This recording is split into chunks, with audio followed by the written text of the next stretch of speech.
Chers amis auditeurs, nous voici à nouveau avec l'historien, si vous êtes connu, Philippe Prévost, pour évoquer un centenaire, la conférence de San Remo, qui nous permet de comprendre l'actualité du Moyen-Orient si compliquée.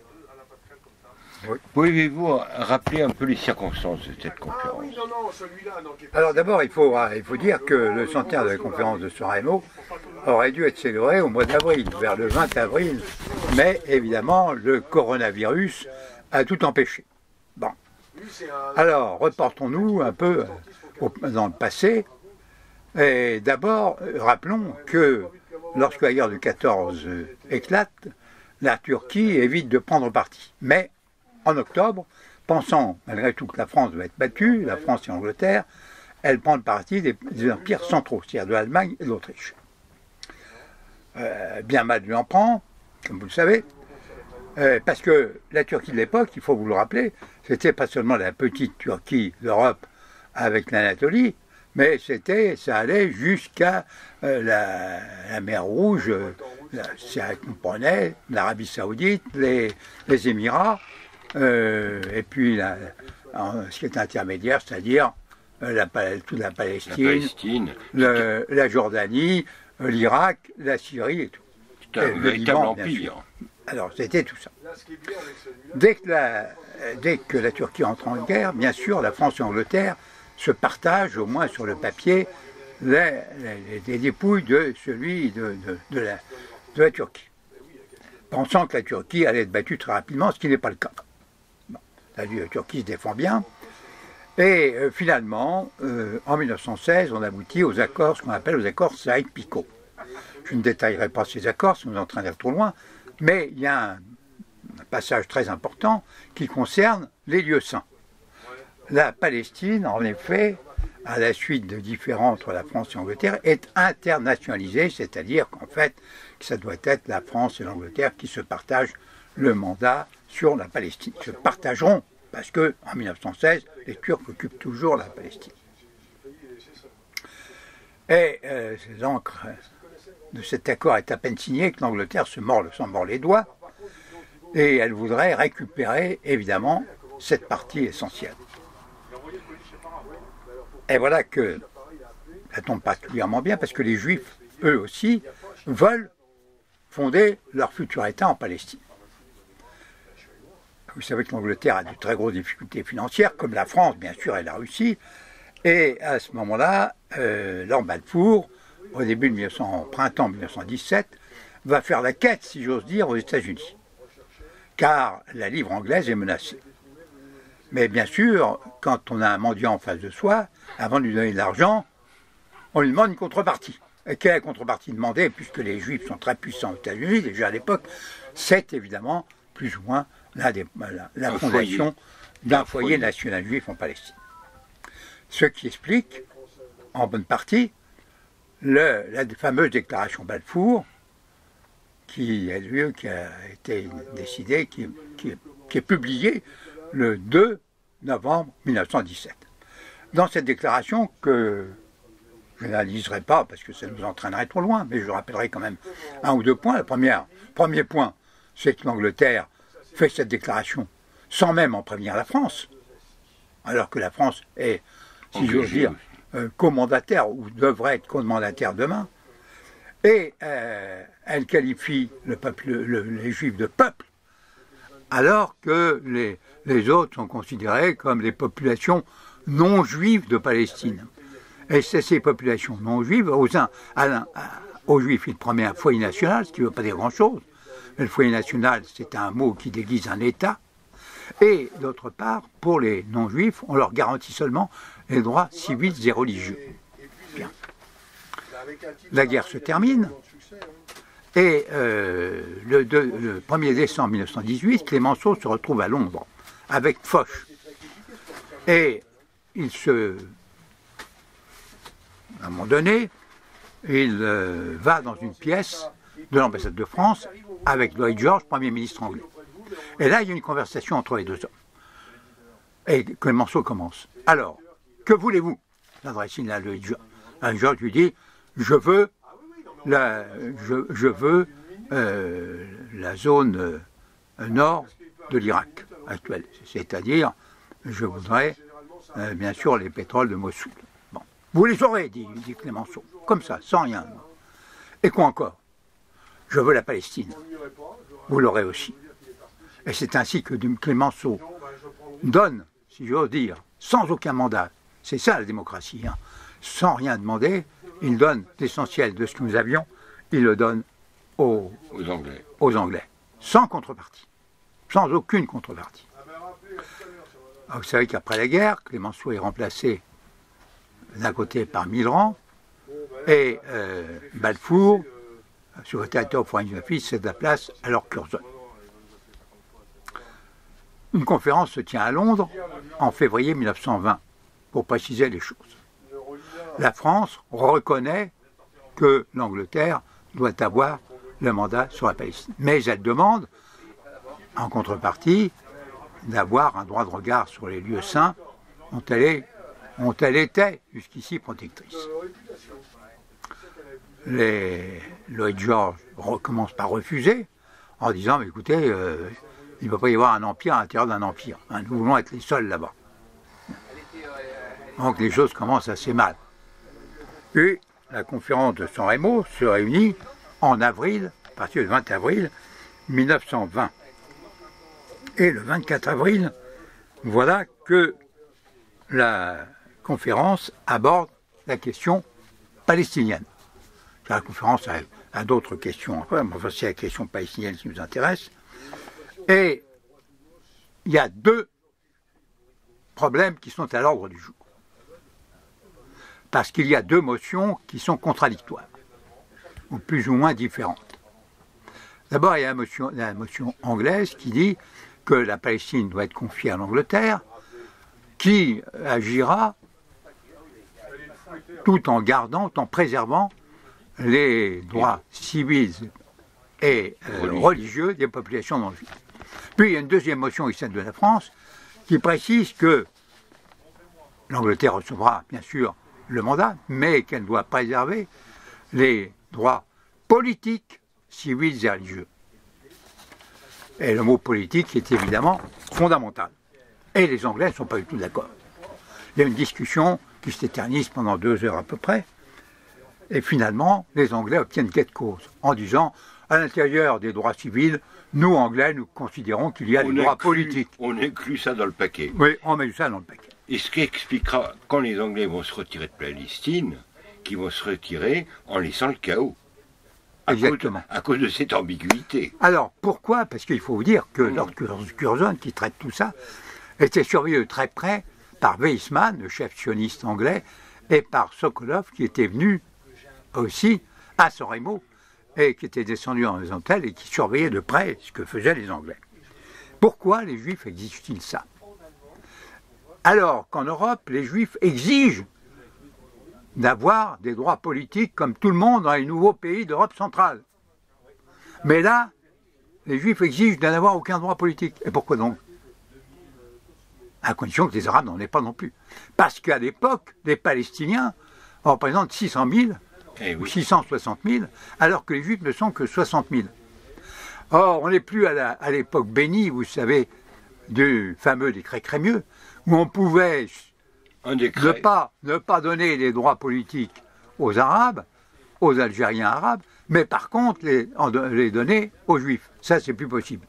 Donc, pour rendre possible la mainmise juive sur la Palestine, il faut supprimer tous les droits politiques de tout le monde. Et c'est ce qui se passe. Et donc, les Français sont évidemment battus, et c'est l'Angleterre qui va sortir vainqueur. Et il y a une deuxième question qui se pose, c'est la question des lieux saints. Depuis François Ier, la France était garante. La France était garante des lieux saints. Et encore en 1888, la Congrégation de la propagande avait reconnu à la France, avait rappelé que la France avait des droits sur les lieux saints, des droits de protection. Ce qu'on appelait le protectorat catholique, qui n'avait aucune connotation politique, mais une connotation religieuse. Et on peut dire que le Vatican, jusqu'à Paul VI, voulait que Jérusalem ait un statut international. Oui. Préserver les statuts des différents cultes. Oui. Bon, voilà, l'Église, entre-temps, l'Église a fait quand même quelques bêtises. Enfin bref, vous savez très bien que la France est conduite de façon comme une gougnafière vis-à-vis du Vatican. Jusqu'avec les lois sur l'expulsion des religieux, les lois sur la rupture des relations avec Rome, avec le Vatican, et aussi rupture du Concordat en 1905. Mais favoriser malgré tout les religieux dans ces territoires. Oui, mais plus ou moins. Déjà avant 1900, dans les années 1900-1914, vous savez, on s'est comporté de façon très, très cavalière vis-à-vis des religieux et des catholiques au Proche-Orient. Bref, le Vatican avait encaissé. Mais comme la mule du pape, il n'avait pas oublié. Et c'est pour ça que lorsque Sir Mark Sykes va voir Benoît XV en 1917 au Vatican, Benoît XV, qui sait très bien que la Palestine va revenir aux Anglais, puisque ce sont les Anglais, c'est Allenby qui est en train de progresser et tout, lui dit que le Vatican serait très heureux que l'Angleterre, maintenant, soit protectrice des lieux saints. Voilà. Et donc, l'Angleterre, le Vatican, il faut le dire, lâche la France pratiquement. Bien. Et c'est ce que Camille Barrère, notre ambassadeur en Italie, rappelle à Pichon, en disant que pratiquement, Pichon était notre ministre des Affaires étrangères, que pratiquement maintenant, les droits de la France, puisque nous n'avons pratiquement pas de soldats au Proche-Orient, les droits de la France sont considérés comme morts. Et Paul Cambon ajoute, Paul Cambon qui était notre ambassadeur en Angleterre, dit « Nous sommes comportés comme des mufles pendant des années, et sous prétexte que le Vatican nous faisait quelques sourires, on oubliait qu'un jour ou l'autre, il allait nous rendre la monnaie de notre pièce, et c'est ce qui s'est passé en fait. » À la conférence de San Remo, Nitti intervient à un moment donné. Nitti est le président du Conseil italien. Et il dit « Mais attendez, mais qu'en est-il à propos des lieux saints et du protectorat catholique qui, à mon avis, ne doit plus exister ?» Alors Millerand, qui nous représente, dit « Ah mais non, pas du tout. » Et là-dessus, Nitti sort de sa poche une lettre du 29 juin 1917 du cardinal Gaspari, qui était secrétaire d'État, à Denis Cochin, qui était un vague sous-secrétaire d'État en français, lui disant que si la domination turque venait à cesser, ça c'était, je rappelle, le 29 juin 1917, de ce fait-là, les droits de la France, les droits anciens de la France cesseraient. Or, il n'avait pas beaucoup de mérite à prévoir ça, parce que comme la Turquie était déjà en pleine décapitotade, bon, c'était... Et sortant ça, c'était une lettre privée, je vous le rappelle, de Gaspari à Denis Cochin. Il a donc bien fallu que ce soit quelqu'un de haut placé au Vatican qui ait donné un double à Nitti. Et cette personne, ça ne pouvait être évidemment que le cardinal Gaspari. Donc ça voulait dire que le Vatican lâchait complètement la France. Et d'ailleurs, Millerand l'a très bien compris. Millerand a été acculé finalement à la défaite avant même de tout. Alors, les Anglais, bien sûr, ont appuyé les Italiens, sachant très bien que, ce faisant, ils arrivaient à foutre à la porte la France et qu'ils voulaient à tout prix. Cependant, ils nous ont promis, ils nous ont accepté la création d'une commission des lieux saints.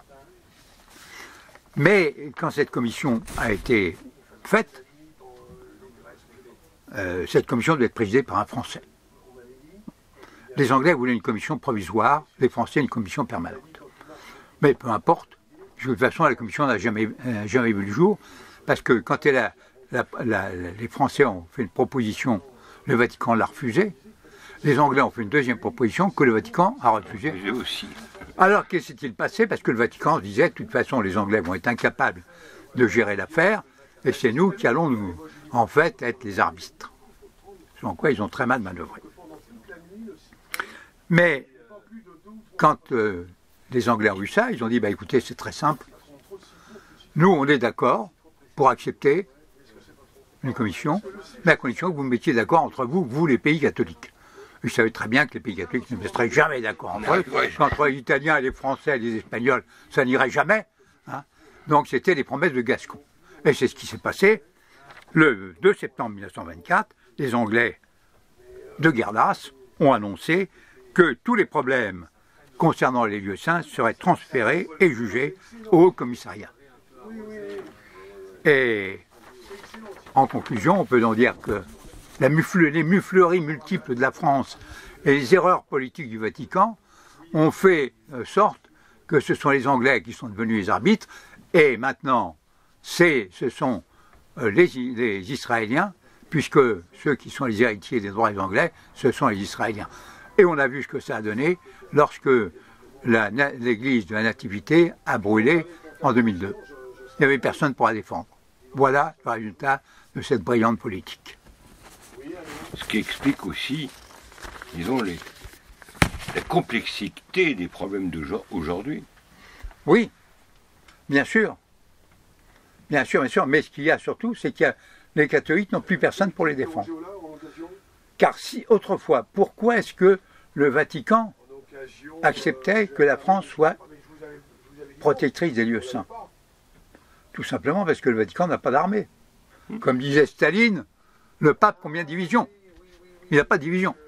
Donc il fallait que ce soit un pays catholique qui protège les catholiques. Maintenant, plus personne ne protège les catholiques. Voilà le résultat de cette belle politique. Aujourd'hui, on protège les chrétiens. Oui, les chrétiens. Aujourd'hui, apparemment, ce serait plutôt la Russie qui prendrait en charge la protection des différentes communautés chrétiennes. Oui. Alors, ce qu'il faut rappeler, qu'avant 17, la Russie protégeait les orthodoxes. Exactement, de façon jalouse. Oui. De façon jalouse. Et les catholiques, normalement, étaient protégés par la France. Par la France. Et aujourd'hui, c'est plutôt... Mais comme a dit Clémenceau, je ne serai pas le sacristain du pape au lieu saint. Voilà. Et ben, le résultat, nous l'avons. Et aujourd'hui, c'est plutôt la Russie qui prend... Oui. Qui assume... Parce que la Russie est revenue à ses racines chrétiennes. Oui. Alors que nous vomissons toujours nos racines chrétiennes. Ce qui est amusant, il s'occupe aussi bien des Coptes, des Arméniens, voilà. Des différentes confessions chrétiennes. On ne peut pas s'imaginer le rayonnement qu'avait la France autrefois avec la protection des catholiques au Proche-Orient, des chrétiens en Chine, etc. Parce qu'il y avait des fondations religieuses françaises, entre autres l'école biblique du Jérusalem. Très nombreuses. Tenue par les dominicains, des bénédictins. Non, mais tout l'enseignement était un enseignement religieux français là-bas. Mais jusqu'en Égypte. Oui, bien sûr. Dans tout le Moyen-Orient. Bien sûr. Et aujourd'hui, il reste quasiment plus rien. Plus rien. Voilà les résultats d'une brillante politique qui a été d'ailleurs achevée lors de la guerre de Suez en 1956, quand la France a pris bêtement parti. Ça a été lamentable. Les dernières écoles catholiques françaises ont été fermées. Enfin bref, c'est un désastre. Alors en conclusion, j'inviterai nos auditeurs à acquérir votre livre « La France et la déclaration Balfour ». Oui. Car aujourd'hui, on voit les événements qui se passent en Terre Sainte. On va redéfinir, on va annexer des territoires conquis. Il y a le plan Trump. J'appellerais plutôt le plan Netanyahou, moi. Oui, plutôt. Ah. Bon. Qui remet en cause même la possibilité d'un État palestinien. Ça ne sera même pas des Bantoustans. Oui. Ça sera des petits bouts comme ça. Sa viabilité. Oui. C'est plus rien, quoi. C'est se moquer du monde, quoi. Et on peut comprendre, je pense, les problèmes, l'antagonisme qui est entre juifs et arabes à partir de cette époque. Car les Anglais ont trompé tout le monde. Évidemment. Ils ont trompé aussi bien les juifs que les arabes. Non, surtout trompé les Palestiniens. Surtout les arabes. Surtout les Palestiniens. Mais les juifs qui ont été véritablement traînés dans la boue. Mais les juifs aussi, puisqu'à la fin du mandat, les groupes sionistes tiraient sur les Anglais. Ils se sont Oui, battus. oui, mais parce que les Anglais ne leur donnaient pas assez. Voilà. C'est toujours pareil, il en faut toujours trop pour eux. Et trop n'est pas suffisant encore. Donc, voilà. Mais écoutez, une prochaine émission. Merci. Avec plaisir. Et c'est très important de revenir à l'histoire plus ou moins ancienne pour comprendre aujourd'hui. C'est indispensable.